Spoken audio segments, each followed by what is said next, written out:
exactly that mission that makes it so unique. In fact, I was discussing exactly this 2 days ago at another meeting regarding another group, and everyone was focused on what you do, Sonia, because no one else does what you do.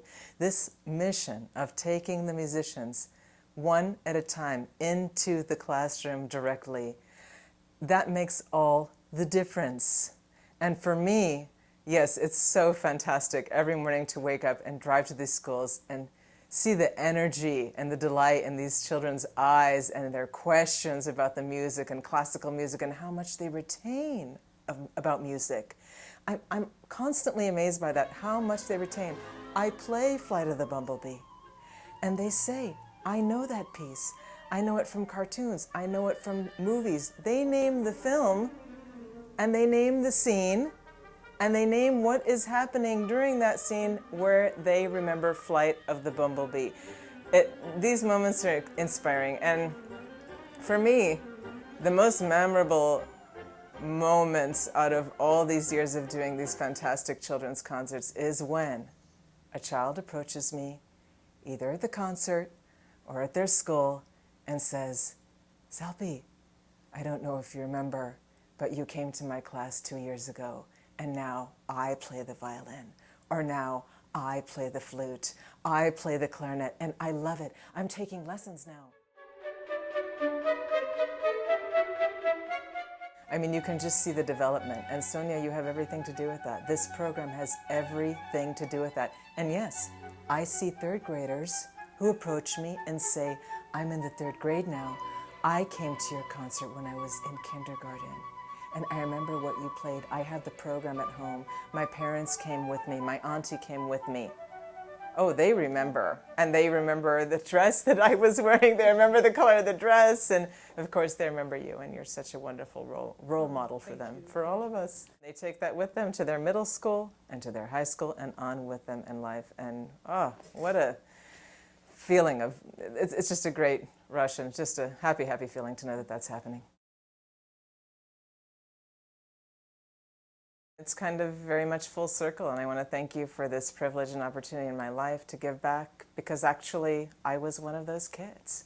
I came from a single-parent household. My mother was working all the time. My grandparents were working. Everyone in my family was working. I found music, I found the flute in my LA Unified, and this is, I always share with them, I'm one of you. I went to LA Unified throughout my entire education, pre-college. I was in LA Unified. 3rd grade, they brought all the instruments in my school. It was the flute. I decided when I was 7 that I wished to play the flute my entire life and that I wanted a master's degree in music. And I asked them, where do you have to go in life to get a master's degree in anything? And they say, college. So, yes, very satisfying. Yes, I tell them, I say, Obama went to Occidental College for a time. Come and walk on that grass, sit in that auditorium's chairs where Obama sat. Maybe you'll be president someday. Who knows what will happen in your life?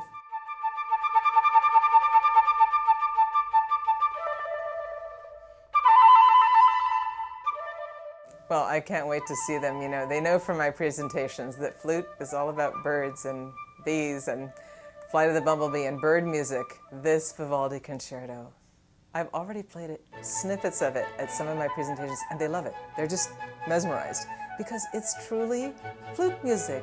It's bird calls, it's bird trills, it's gorgeous. It's so natural for the flute. I am really enjoying playing this concerto, and I can't wait to play it for them.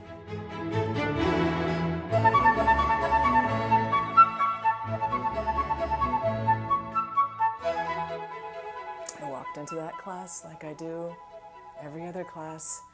I stood at the front, and I noticed right off that the young boy, he was about 9, seated next to me in the front of the class, the teacher told me after, he was genetically born without hands or fingers. He had arms, but no hands or fingers.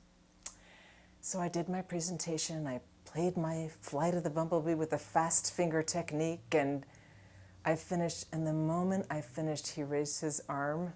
He wouldn't be able to raise his hand. And do you know what he said to me in the whole class? I'm going to do what you do when I grow up. Oh. He didn't even say, I want to do what you do. He said, I'm going to do what you do when I grow up. I can never forget the impact. I was so moved. This young boy, the positive motivation that he has within him to deal with and face the challenges, the very almost seemingly insurmountable challenges to us, but he sees a possibility in his life, what his life has given him, being born without hands or fingers, and yet he says he's going to play flute someday.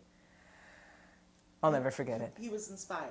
I think it moved Wow. him and he was inspired. The teacher followed me out of that classroom and she said one thing. She said, Salpy, I want you to know, I know my student. He says only what he means to do. He meant that when he said that to you. And I was speechless. I was speechless. I just kept walking. I've never forgotten it. That young boy. What a positive outlook in a difficult situation.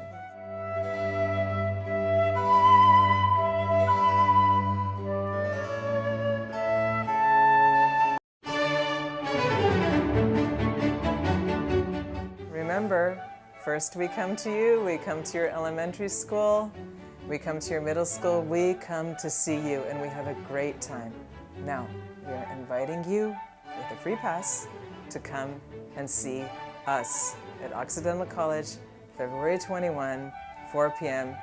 Can't wait to see you there and can't wait to play for you.